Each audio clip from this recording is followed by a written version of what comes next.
You see it here, barbecued pork. Do I really need to say any more? Let's get me off camera and get to the food in the Mr. Food Test Kitchen. When a recipe is really good and flavorful, we often try to find fun and creative ways to describe it. And when we tasted the pork roast that we're sharing with you today, the first word that came to mind was firecracker, since the flavors just exploded when we tasted it. Let me show you how to make it so you can have it for dinner tonight. The first thing we do is cut a crisscross pattern on the top of a boneless pork roast. Cutting this pattern will help our glaze stick to the pork while ensuring that there's lots of flavor in every bite. Now, we season it with some salt and pepper and place it in a roasting pan. To make it extra special, we glaze it with a mixture of barbecue sauce, orange marmalade,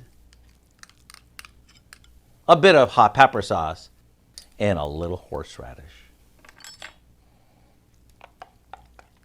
Then we'll spoon half of this over the roast and into the oven it goes. Then after a bit, we'll spoon on the rest of the glaze and cook it until it reaches 160 degrees. After it rests for a few minutes, cut it across the grain and serve it with the pan drippings. It's full of flavor, but not too spicy. One forkful, and you'll know exactly why we were so excited about this. To get the recipe for our firecracker barbecue pork, simply head over to our website. I'm Howard in the Mr. Food Test Kitchen, where today we found an explosive way for you to say, ooh, it's so good. You can find this recipe along with a lot more good food from the Mr. Food Test Kitchen online. Just go to our website, KUAMnewsnow.com.